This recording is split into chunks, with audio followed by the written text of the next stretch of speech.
It's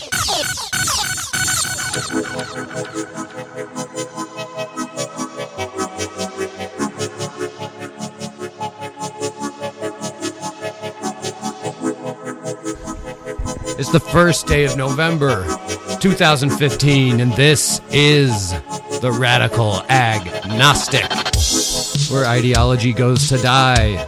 Sometimes. I'm your host. My name is John. Mark is with me. Hello. We have two guests today, very dear friends of mine from a long time ago. But we got Ryan here, my oldest friend that I know, 5th grade, right?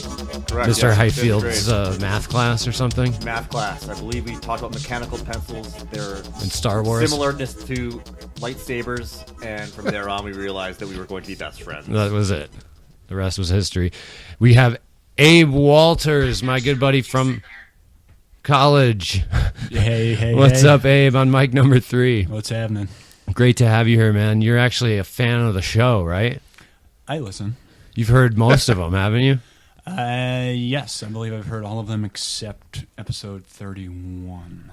Old 31, man. It's just, I have no idea what it was. That's criminal, really. 31 So, was a keeper. I think that's the one where we argued. Oh, really? Was there shouting in that one? Did shouting happen? Maybe a little bit. Did we disagree on that one? Possibly. That's what it was, yeah. Yeah. Abe, so since we have we have so many millions of listeners, but I rarely get to speak to them. So, what are your perspectives do you have? Has the show changed over the 34 episodes, and for the better, for the worse? Sure. I mean, you guys have certainly become more comfortable. I think you have gone into it a little more, and I've also noticed less downtime. I think you as a host have gotten better at making sure the show continues to chug along. Pacing. Yeah, there's less right, less things like that. So a little more professional. Okay, that's good feedback. Thank you. You guys, you know Sam Sater? He's has a radio show and he's on YouTube. He's a very liberal left wing guy. And the dude says all the time, and it's like he's making millions of dollars. This guy gets tens of thousands and 100,000 views on these videos, and he's doing this thing all the time, and it's like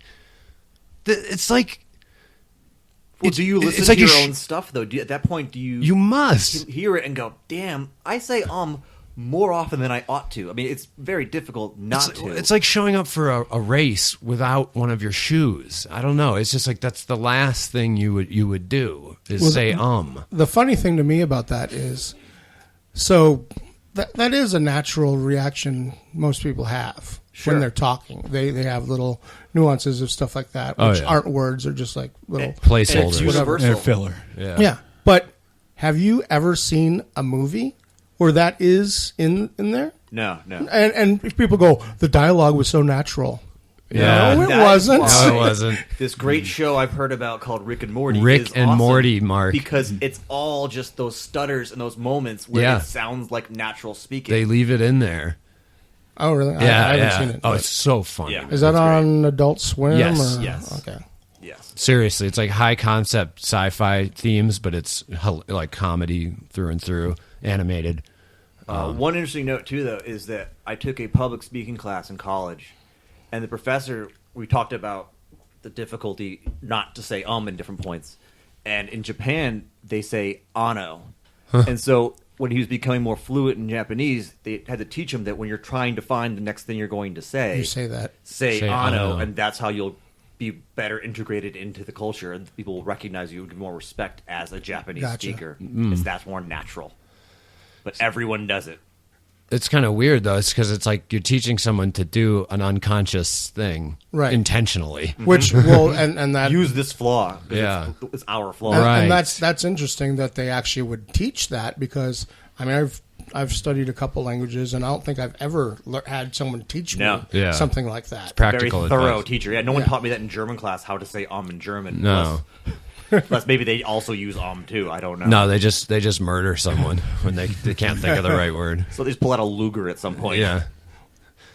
Well, there's plenty to talk about today, folks, but it's going to be a short show. Just because that's how it has to be. But we just got in from Phoenix, so it's those of you out there in TV land. Phoenix is 2 hours north of Tucson here, and we went up there. Abe, 2 hours Ryan, and you have 4 wheels. Right, that's the key. Abe, Ryan, myself, and Paula went up to Phoenix to see the band Tool and Primus play last night at a Halloween, festival thing, which was its own fiasco. It was fun. It was great. The show was amazing, and we had a great time together. And, but, well, look, this isn't like an epic story or anything, but It's a lie. Right as Tool was about to take the stage, there's that crush of thousands and thousands of people. Lots of humans. Pushing up towards the front and trying to get a good spot. So we kind of thought we could wiggle our way through to the middle, because I like it where I can hear the left speakers in my left ear and the right speaker. I feel like it's the best way to do a concert of any kind. But so we were trying to wiggle our way towards the front and the middle, and it was more crowded than it usually is, and people were not happy about us sidling through. Plus, these particular people, at least, because we'd already moved positions twice. Yeah. And at this time, for some reason, it was more everyone's offensive. Understanding. I mean, how many people squeezed past me? 1 million. No. And you just stand there and let them. It's not an uncommon phenomenon at a rock show. People Right. to readjust themselves before the concert even begins. Now, yeah, I'm 6'4". Ryan's 6 feet tall. Abe's 6'8". He says 6. 6'6". He's taller 7.5 feet tall. I'm a lesser giant. He's huge. So I get it. So we ended up in this one spot. We couldn't move anymore. We couldn't go any further.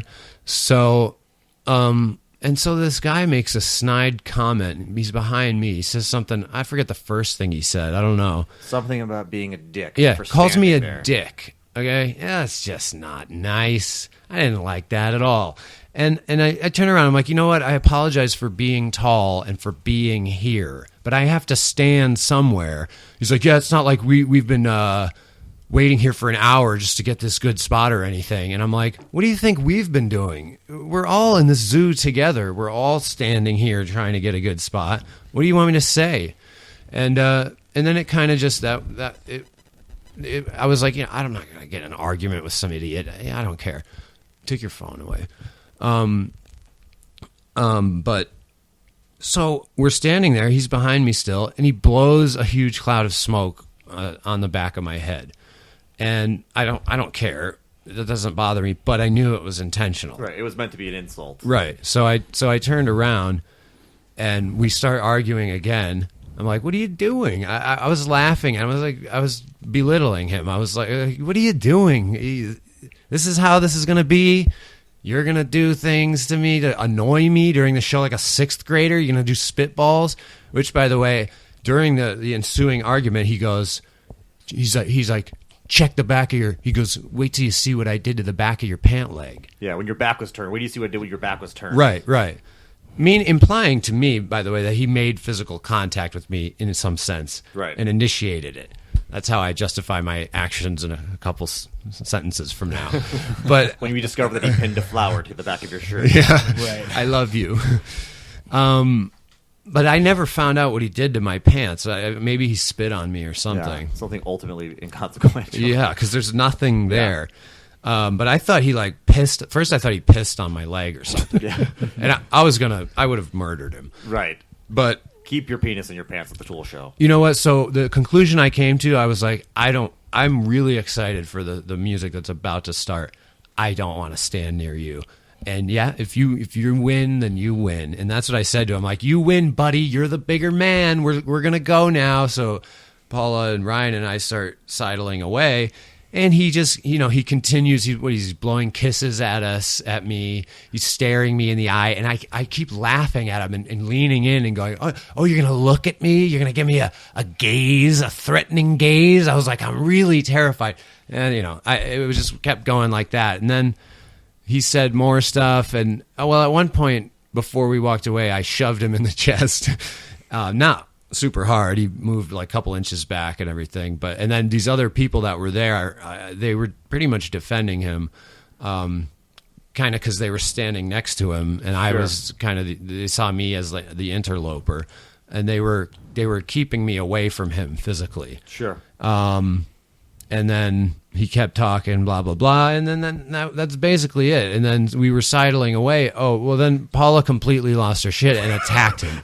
She barreled through like 3 guys, and just shoving them out of the way, and attacked the dude. But she never quite got to him. But she would have beat his ass if she'd had. And then I think I was pretty certain. I pulled her away from that and gave her to Ryan. And I said, take care of her. Because now I was also going forward towards the guy now, and then Ryan pulled me away and was like, "Come on, let's go." And the whole time he had been going, like, "Come on, let's go. Let's forget it. This guy's a moron. He's worthless." Da da da da.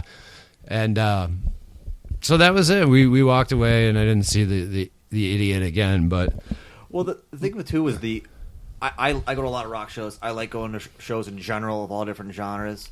And it's just a given, though, that human contact's going to happen, that you're all jammed up against each other, and that's okay. That's earlier in the night I was talking about that's why I like a concert, is because all those personal space laws go away, and you can just enjoy being around each other without having to worry about offending someone. You can jump up and down and sweat on each other. Basically, that's just part of being at a rock show. It's the orgiastic sort of thing. Thing. It's a ritualistic gathering of humans to all have pleasure at the same time by drinking the alcohol and taking the drugs and doing the things that people do at shows. And people in this culture need that very much. They're absolutely necessary that we have some degree of this community where you don't have to talk or even think, but just all enjoy the same moment at the same time. Right. But nevertheless, the entire time, which is very tense.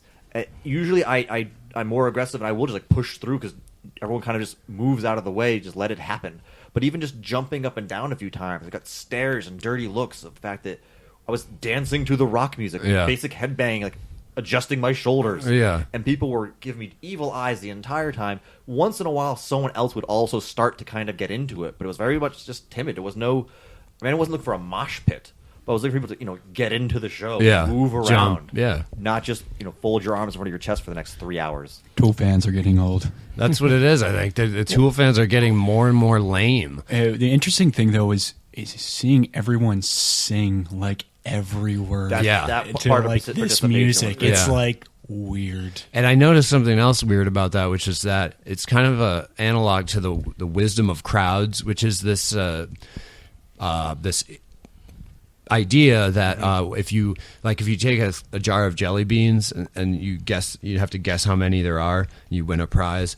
If you take 1,000 guesses and you average them out, you're very likely to come very very close to the number of jelly beans, and that's what's known as the wisdom of crowds. It's like an average among people. Like the extreme overestimates cancel out the extreme underestimates, and then the right answer filters through. And the weird thing was that the crowd was singing these songs, and Maynard from Tool is a very good vocalist, and he can sing very high and loud at times.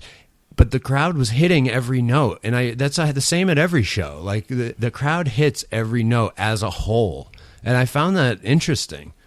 Like most people can't sing every part of those songs. I can. Adrenaline too. Well, I think it's the same thing as what you just said about the jelly beans. The people singing really bad on both sides, either flat or sharp or too high or too low, are canceling each other out, and it comes across better as a general vocal as a crowd. It's kind of interesting, rather than if you were listening to everyone individually. Yeah. Yeah, it's also going to the fact that people have been singing these songs for 25 years in some cases.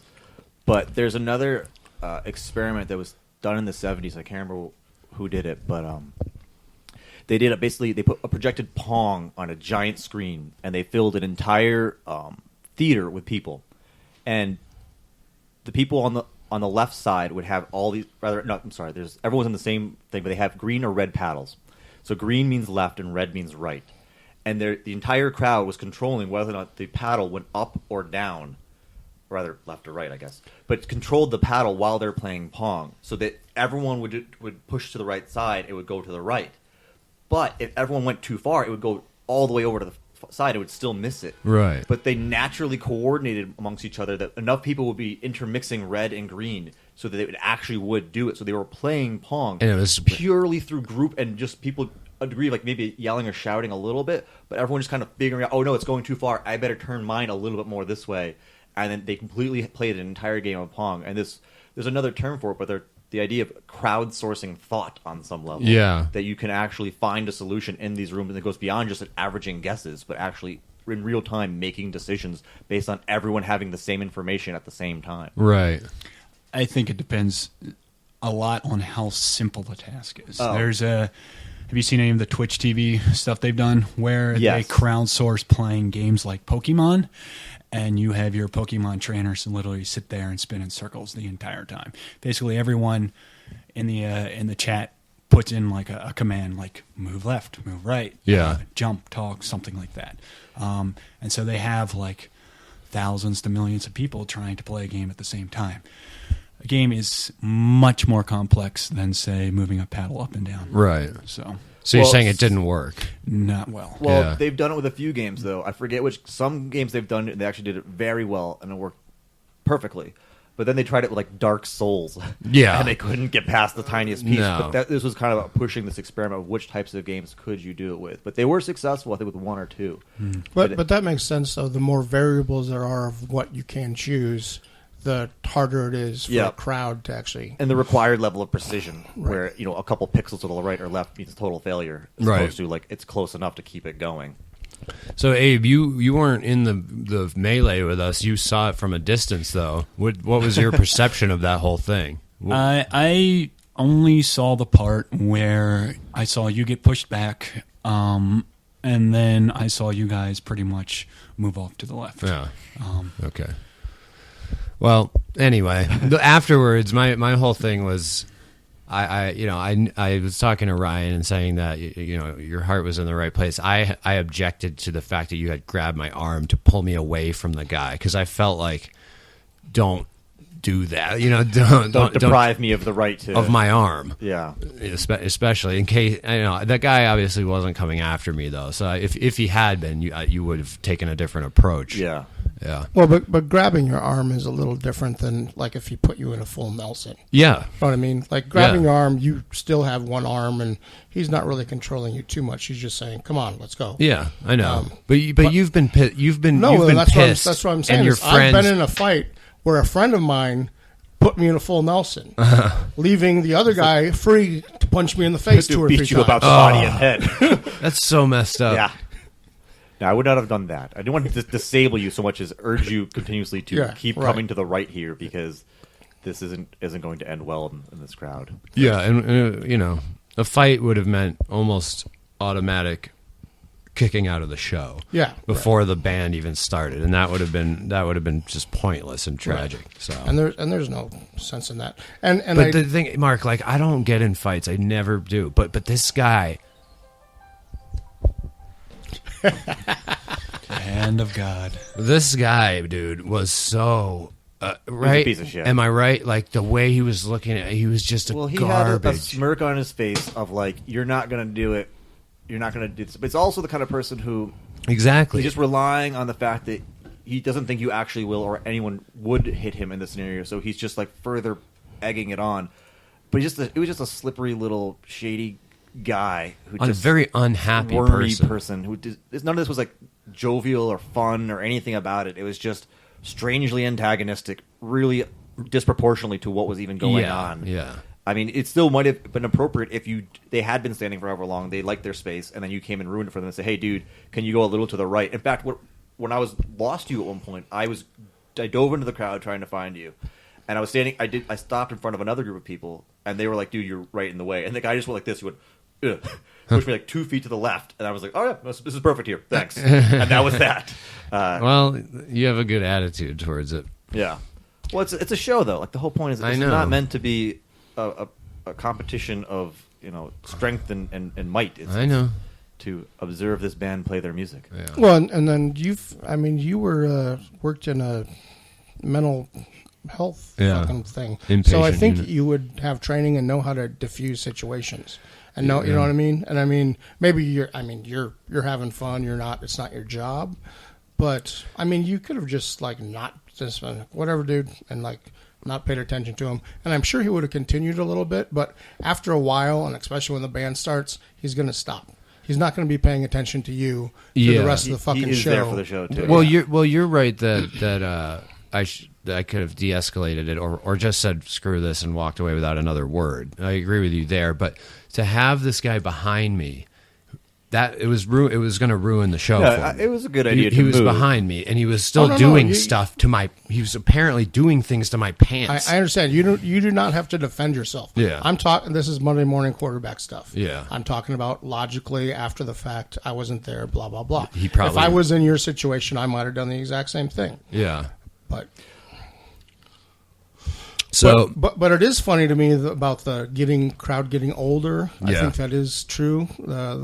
The people that go see rock and roll still yeah, are getting older and less tolerant of discomfort. discomfort. Just don't you remember when you went to the show in 1998? My that- knees. Yeah. My knees. But then also usually Yeah, my people back. like that don't. I mean, I guess for a really big show it's different. But usually the shows I go to, people like that stand in the back. Right. They don't get in up close by the band because they know we were there's going to kind be of- younger kids still fucking moshing or circle pitting or Sure. whatever you want to call We it. kind of were in the back though, not the We back, weren't but particularly close. yeah, we weren't very close. So maybe that's why there was a higher concentration of like people who didn't want any inconvenience involved in this show. Like it's just sad. It's uptight. It's just like a British guy And from what I would just 1950. expect not from this band. Yeah, and this type of festival. It's still a festival. well, too. Tool shows in the 90s, there would be riots, and there would be a lot of people getting beat up. And I saw them people burning an American flag, like anarchists, and just madness, you know. For years, the venues heard about this stuff, and they would beef up security and all this stuff, and which they did last night, and go through every bag with a fine-tooth comb.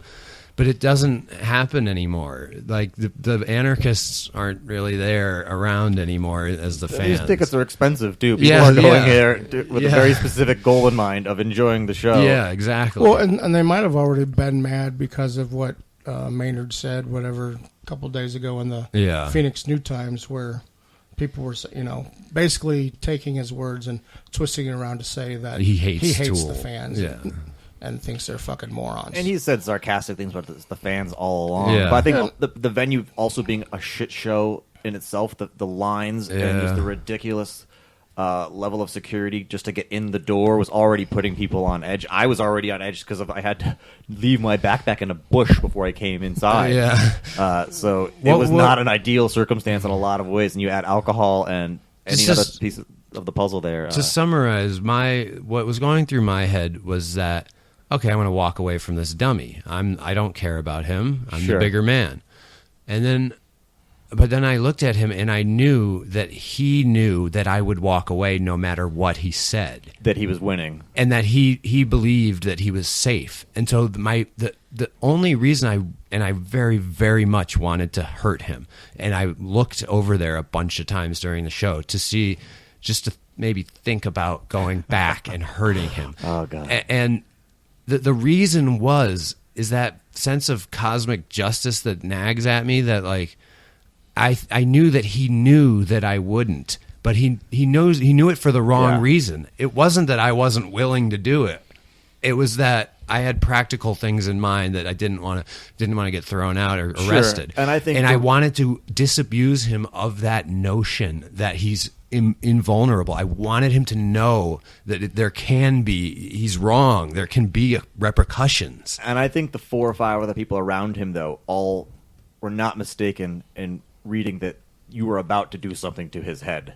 Yeah. And that's why they all started moving also in the way. It's like, nope, this guy means business. He is going to punch this guy. So that's why people on all sides started interjecting, because it didn't look like something where the guy wasn't going to follow through. It looked like quite the opposite. Right. Well, and the thing is, even if you would have done something, that wouldn't have meant exactly that you disavowed him of that notion. He still might have thought, oh, no, I could take you. I could, whatever. Because I don't know if you've seen the video. There's some internet troll like dude that called. I think he was at least a semi-pro boxer, or maybe he was pro nigger online or something. And then this guy basically challenged him to a fight at the gym. He goes to the gym. He gets his fucking ass handed to him. And then even afterwards, he's like still talking shit to this guy going, oh, I can take you. Let's go do it at this other place. That would require him to be a reasonable person, which he's already established is not by his behavior. Yeah.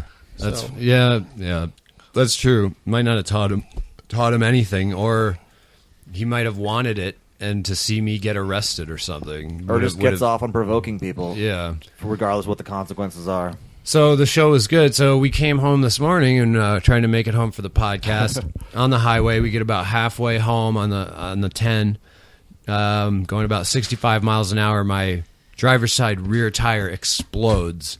And at first the car started veering to the shoulder, to the right. We were in the slow lane.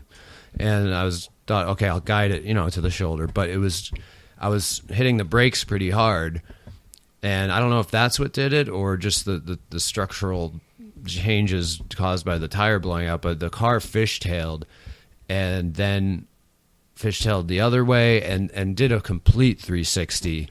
I thought we had veered into the middle lane during it, but the skid marks that I looked at later didn't seem to indicate that. But then we went off the road and there was a dirt, like an embankment and a barbed wire fence, and we went into the brush and the mud, and there was a small medium-sized tree there that the car would have destroyed the tree, but it would have also destroyed the car. The undercarriage would have been badly damaged. Yeah, but I somehow skirted to between that little tree and the barbed wire fence, got into the dirt and didn't hit anything.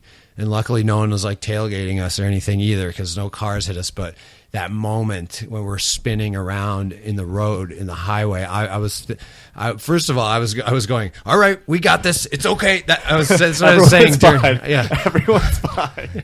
Everyone's fine. We're going to be fine. And I'm just jacking the wheel, trying to get control back of the car.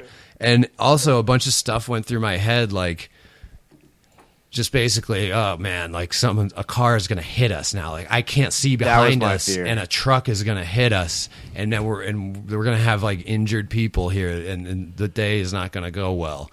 The fishtailing was scary, and then, as I said earlier, when the horizon started to shifting and circling, and realizing, all right, now we're going sideways. Now we're full on backwards. Yeah. Now I see the side again, and now somehow we have done a complete 360, or going the right direction again, and then veering off to the side. Yeah. It was intense. It was really scary for all involved. Yeah. It's funny how that many thoughts can enter your head in probably... What was that? Maybe 6 seconds? 4 seconds? 4, yeah. Like that? Yeah, max. Yep. Max. It is weird, man. And they all talk about that, the light flashing before your eyes. That didn't happen to me, but people say that because it's true. Dilation of time, though. Where it happens. It really, really does. Oh, yeah. Well documented. Yeah. Shit. The worst thing like that ever happened to me while I was driving, I was taking Gary home one night. Yeah. And he lives away the fuck from, the bar downtown. He lives Wilmot and fucking the highway I-10. So I took him home, and I was coming back, and at the time I didn't know that I had this heart fucking murmur thing going on, and something was I don't know. I ate something and I was choking sort of, and I basically ended up fucking passing out while I was driving. While driving the car. Yeah. And I woke, I was only passed out for a second or two, maybe. But then I woke up, and there's a fucking semi next to me, and I'm fucking veering towards it, and I fucking have to go the other way.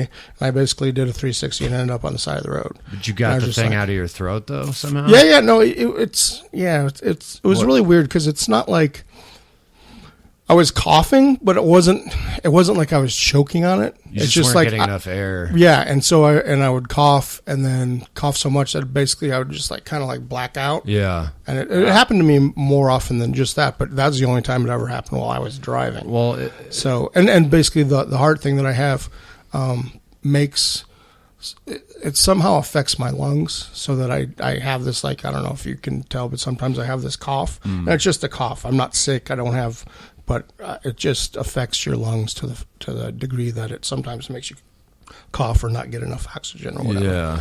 So that was, but that again, like, and I was blacked out, so I came out of it. You know, I wasn't cognizant at the time when it was coming out happened, but I came out of it, and just in that like second or two, I was just like, what the fuck, you know. And then there was a lot of stuff that happened that I can remember pretty clearly now, but you know, it was, like thoughts. You mean? Yeah. And I was hoping that everyone had their seatbelt on too. That crossed my mind. Yep. Luckily, we did. Yeah, everyone did, but you know, those are the worst things that have happened to us. But if Brian was here, man, he's been in like 12 car accidents. Oh, God. And somewhere where he was, they removed him with like the jaws of life, and where his wife showed up at the intersection, and she just burst into tears because she was like, I know he's dead. Who could survive just because she that? saw the car. Ugh. And it was actually Hector, one of our black belts, who was a firefighter, who pulled him out before we ever started jiu-jitsu, before we knew him. But Brian like remembered him later somehow. Oh, wow. He's been in a bunch of accidents, dude. I won't ask you to find the common theme in that. Yeah. Brian, you need to write a book. Yeah. A memoir. He does. That dude is like scary smart too. Working class guy. No formal education until now. He's destroying it. 4.0 Oh, wow. plus, like That easy doesn't come easy. 4.0. Yeah. And he's a really smart guy, but he's so ugly. Nobody's perfect, right? You got to balance it out with something. So Mark, what were you pissed about when you walked in here? Yeah. have fun. Yeah, It's like fucking retarded. Their information is money to Google, to Facebook, to all these things, these free services, and they're trying to get as much of it as possible from everyone. NSA. No, but NSA. it's funny that, I mean, it still looks to me the same. Exactly the same. Did you compare them? I don't know what my old one was anymore. It'll change that retroactively, I think. Yeah, but so I mean, it looks to me the same, but Yeah. I'm not fluent in Hindi, so I don't know. But it's still you know what I mean? If you're to look at it, it's still squiggles. It's not Squiggles. English. It's not fucking. You know what I mean? Right. So it's just funny that they're like, okay, yeah, you can use that. Now maybe it'll get shut down again, and they'll be like, no, you have to, you know, supply us with this. But my rant was. So that, also anytime I sign into Google, they want me to give them my phone number. Facebook, they want me to give them my phone number. Even just like if you go to Target or any store and they want you to give, you want to do this credit card, and they don't give you the paper format anymore. They want to do everything like online, like all your information. It's like, fuck that. Give me the paper. I'll fill it out. I'll mail it into you. You can mail me back whether I got the credit card or not. Because that's not old curmudgeon. You're like, I want to mail it by the paper. I want it to take 3.5 weeks for this transaction. But no one can get online and fucking find that information there. Right. If you want to fucking hack me, you have to break into the building, find the filing cabinet, open the file. You know, it's like an old Lucy episode. They might enter pretty that sure once they get that information. paper application, they're typing that into a computer someplace, though. No, and that's probably true, but my thought is why? Like, you can, I know because that's how it is now. Sure. But there should be like something that you can a box you can check, say, I don't want this information online. Yeah. If I'm giving you the information to look up, see if you want to give me a credit card or whatever, and then you do that, and then you send it if you want it or not. But I don't want you to enter this information online. I don't want my information out there like that. They should have a lot more consent features on for all these little programs that run and collect your personal data. So I have things on my laptop like Disconnect and Ad Blocker and Ad Blocker Pro, and those keep me free of all those blinking ads that you people out there see every time you go on the internet. I never see them. Even at Facebook, there's no ads on Facebook because of those extensions that I have. And Disconnect blocks other, I don't know how to say it, Abe, like other websites from when you go to like the Joe Rogan podcast website, there's other websites like viewing your activity there. Right. So there's a concept, I could tech out a little bit on you here, but there's a concept called a cookie, which is basically a website's allowed to save information on your web browser. Right. So if you have an ad injected on the page, they basically inject, some sort of like fingerprinting, like, well, we know this is your computer name, this might be your IP address, we Right. know like maybe your phone number, where you live, anything like that. So tracking And you. then you go to another page, and that same company has the same ad on that web page. Well, Bing, targeted. okay, they'll look for the same cookie, and boom, they now are able to track you. Well, you went to this website, and you've also gone to this website. Right.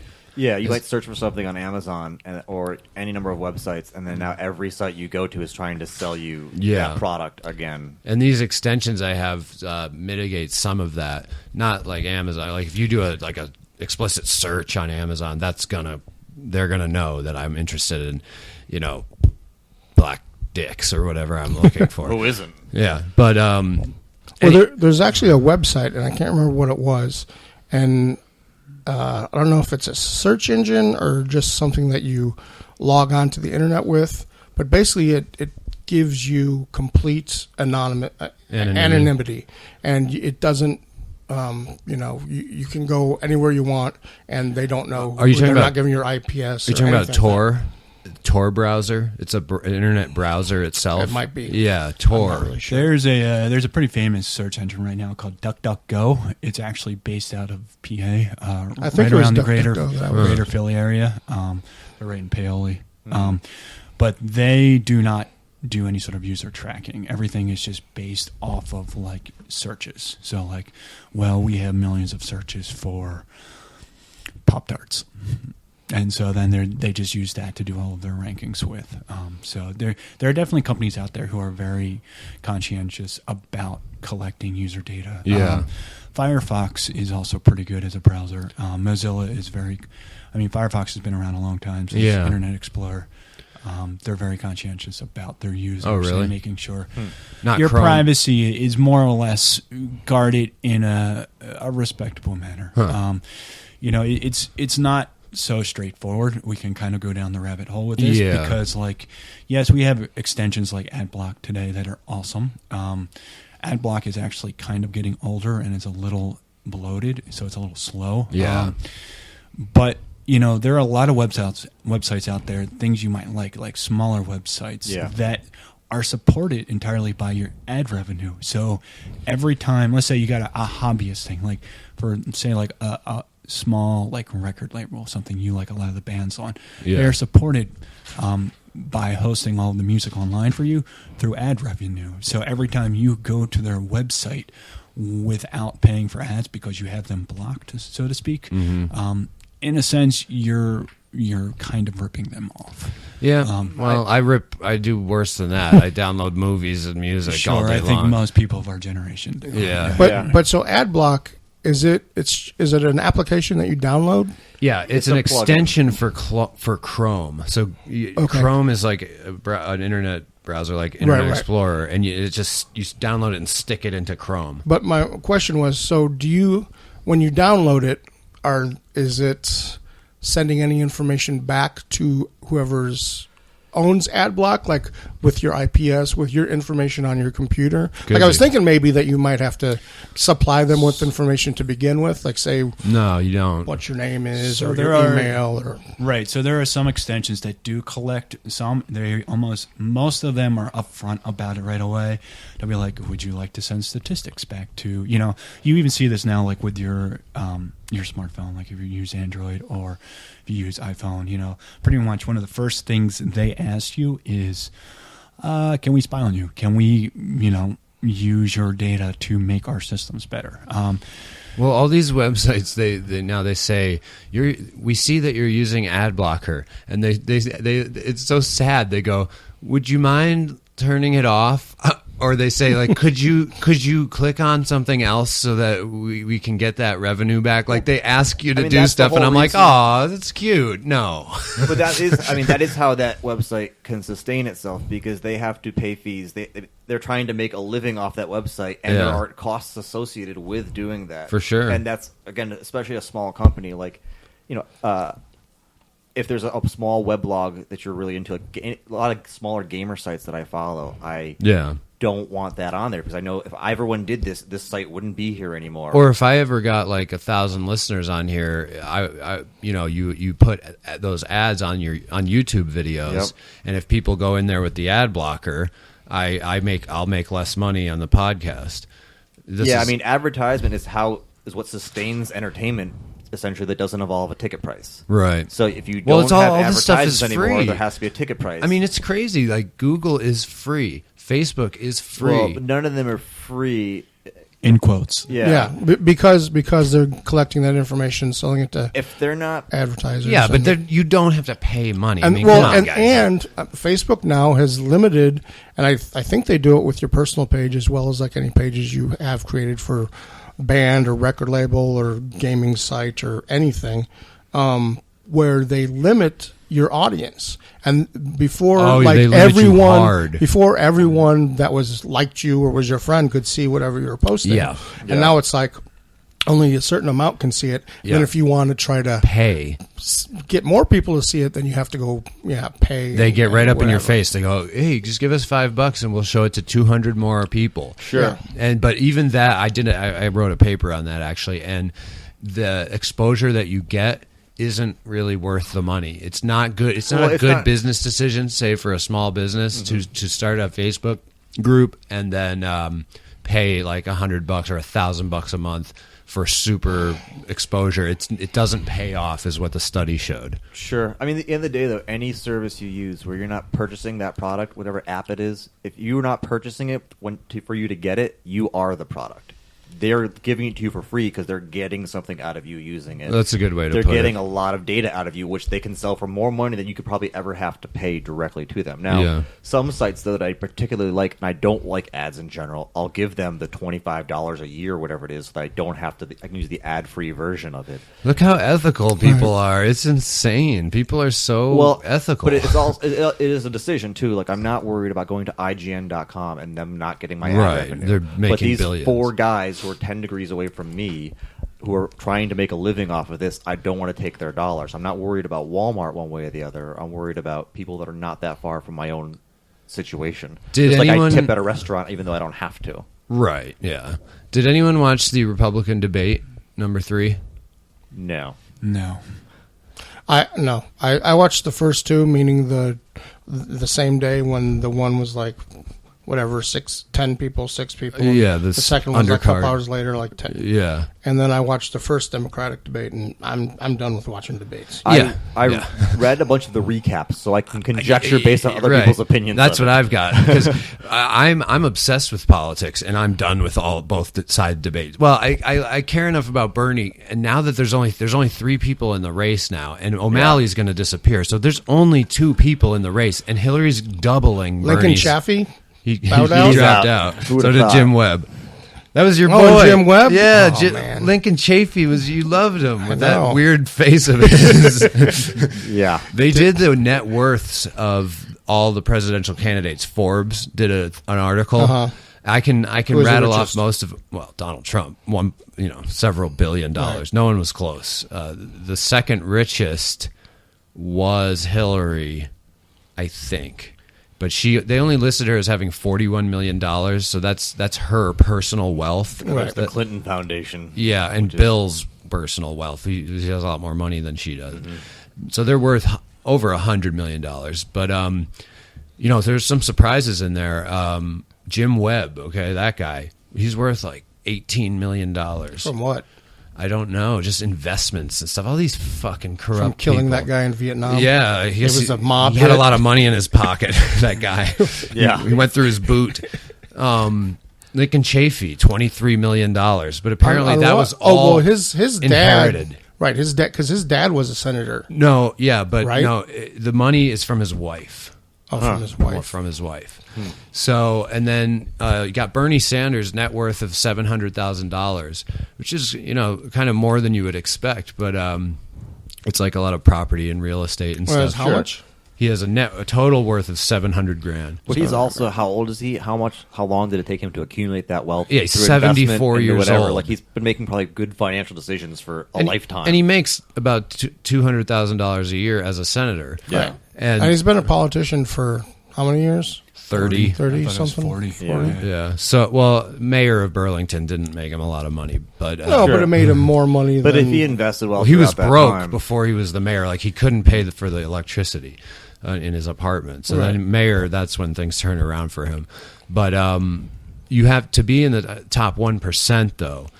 You need a net worth of like $2.1 million and a yearly income of something like $300,000. Right. And so he's not in the 1%. He's probably in like the 3%, top 3. But you know, it just showed how stupid that Anderson Cooper asked Hillary, "How can we take you seriously about income inequality when you're part of the 1%?" First of all, Anderson Cooper's a Vanderbilt. He's worth way more money than Hillary. Right there, his blonde ass is a very, very rich man. So why is he even?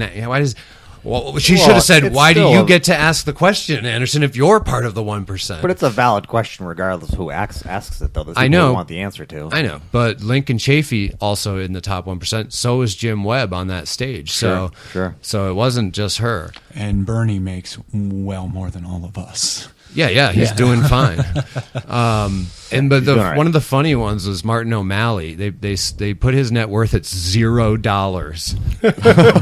What? $0 because he As was a his wife former has it all? governor. He's a former governor, so he's not necessarily making anything. Doesn't have like $400 even, like in They the just bank. they, But they, they come put on, his- as a already- former he's already governor, spent you don't his entire have a paycheck? you don't have a retirement package. You aren't like president. Once you're done, you still get like 200,000 every year or something like same that. with Congress people, same with but, Congress but governors people, are so- different. They're not really? part of the federal government. Well, I understand, but I would think that The even state would states have take care of some them. sort of plan like that. Yeah, I don't. It was confusing. How can Yeah. it be $0? But maybe he has debt or something. I don't know. Probably has a few sugar mamas sitting around somewhere. Yeah. Yeah, that's And the odd. Republicans, Ben Carson's a very wealthy man, $30 million from selling bullshit miracle cures. He sold cancer. Snake oil salesman? Yeah, he sold cancer cures that were from tree bark that he called miraculous, did big seminars. The videos are coming out now. Wow. Yeah. So I want to know. He's a fucking doctor, so that's in his expertise. Sure, but and everyone says he's a brain surgeon, but I'd like to know how many brain surgeries he's actually performed. And what do the 'Cause he brains did- look like after that surgery? Right? Yeah. how are the patients? None of them, successful none of were them you? survived, but you know, he was really good. Well, also it's just like, you know, we're all brought up to think that rocket scientists Right. and brain surgeons Yes. are like the most brilliant people Sure. on the fucking planet. Right. And this just, if anything, proves that that is a lie. When Well- you listen to him talk about his ideas and how he thinks the world works and stuff like that. Patton Oswalt did this funny thing where he gave all the candidates Dungeons and Dragons Yes, I saw that. like stats, and for Ben Carson he had like intelligence 19, wisdom 3, like minus 3 or whatever, which was really funny.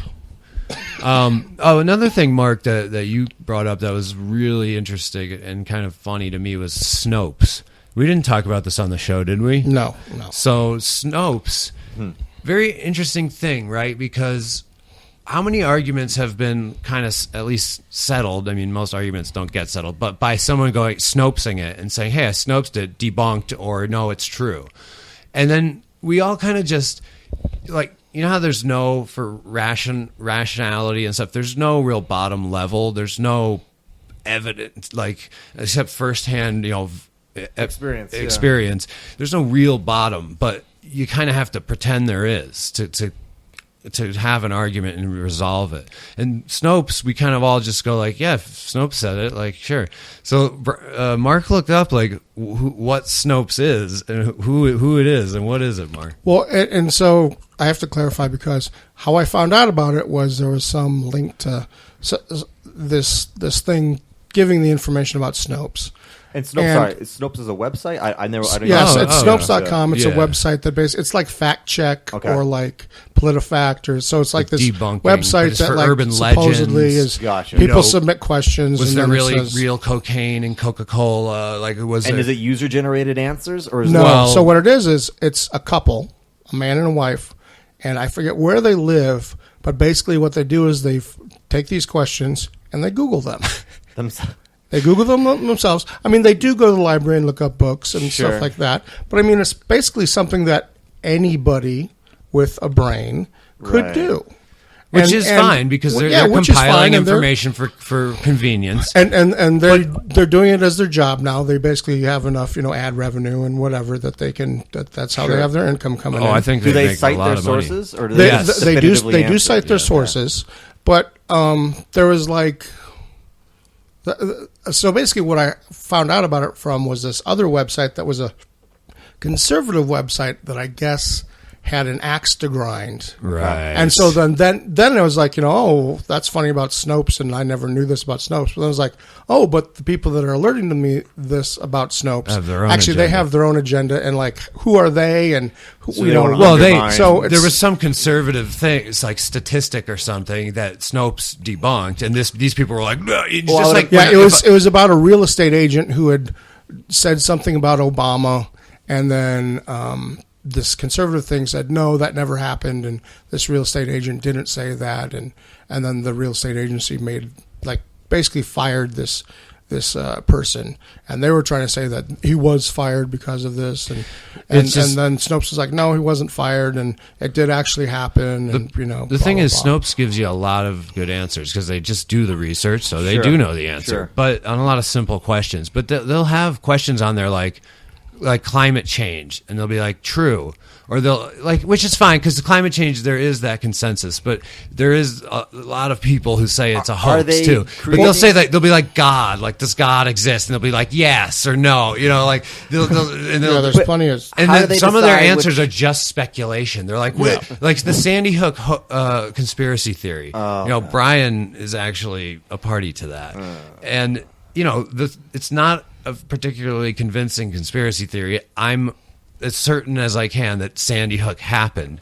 But while I was dealing with the conspiracy theorists, I went to Snopes at some point, and they were like, Sandy Hook conspiracy theory, false. And I was like, all right, and I read it, and they address each of their points, but a lot of the addressing that they do is just like, well, that wouldn't make sense for that to happen. Right. Like they don't give you facts. The likelihood of something being true does not really establish whether or not it actually is true or not. But how do they generate the questions that they answer? Do they see people send them in? People submit them for the most part, I think. I think when they started, they just did a bunch. Yeah, they might have just done urban legends. I prefer stuff like that if it's a site where all the answers are coming from people responding. It's just user generated, so people are responding themselves, and they're making whatever points they have. Granted, someone could still but then you have to scroll down a page of 300 stupid answers till you get to a PhD. I find the ones that are close to the top are generally the best, but that's way you can still go through a few of them to see what the opposing views are. Yeah, but it wouldn't be convenient. Yeah, I mean, you could have a ranking system. There's a bunch of sites like Reddit. Reddit's the perfect example. Yeah, right, and you gets upvoted. Yeah, I can't. However, I would call that Wikipedia. Yeah. So it's just interesting. Lots of people know that about Wikipedia now, and they're like, "Well, it gets changed all the time," and so Wikipedia is not really like a legit source for proving whether something is true or false. But it is because they cite their sources, and then you can check that if you want. Further. But it is to a certain degree. Yeah. It's not 100%. No, Snopes is not 100%. No. Nothing is. But and that's Encyclopedia Britannica isn't 100% either. No, right? It's not. But people don't even think about that. Yeah. Same thing with science. Yeah. Like people accept, they go, well, a scientist said this, and the scientific community has not, basically backs him, so this is true. Right. But so the whole Uranus not being a planet anymore. Pluto. Or is it Pluto? Mm-hmm. Okay, sorry, Pluto. I don't know if you know this, but basically they had a vote. They have a convention every year of astronomers, and they had a vote whether they were going to still keep it as a planet or not. Right. Well, at the vote that they did, there was like, I don't know, a lot, like 1,000 or more astronomers that are in this group that would be at that convention. Mm-hmm. Only about 83 voted, I think was what it was. Yeah. And so the majority of 83 people out of more than 1,000 are who decided Pluto is no longer. And they might have been more motivated. You can mobilize. Who knows what their motivations were? Yeah. They don't even reveal that. The anti-Pluto planet lobby. Pays out tremendous sums of money. There's no point. That was really dumb. But there's no point. It doesn't matter. I think it's a big joke. But the point is that people don't know that. Yeah. And they just they go, no, it's not a planet. It's not a planet because that's what science says. It's all a semantic argument. A significant part of the population, though, seeing something written in text Yeah. is Right. enough to get Evidence. a tremendous amount of authority. Yeah. People also don't realize that all the books of the Bible were also voted on by a group of people who raised their hands when they said, Right. "Yep, this one's in, At the next council, one's out." at the Council Yep. of Nicaea, Again, not a Or the comfortable fact first- for some people to talk about. Yeah. Yeah. and that the statement of the faith and deciding what was heresy, that was all decided at the Council of Nicaea, which was overseen by the Emperor Constantine, Yes. who was a fake, not a real Christian. I mean, maybe you could argue what Either it way, was. the but Roman emperor. He was a Roman emperor and a bad guy, and he had a room full of bishops, and you had these other guys like Arianism was taught by this other bishop, and that one said that like Jesus didn't actually like float up to heaven or something, and they made it more normal. And then they said there was a good and an evil God sort of. So there was some crazy shit in there, but that guy was pushing that really hard. And at that council, they were like, no, and not only is it not true. Anyone who says it henceforth will be disemboweled. Because, that's how it's Gnosticism was heresy. eradicated. Yeah. That's how Pelagianism was eradicated. Exactly.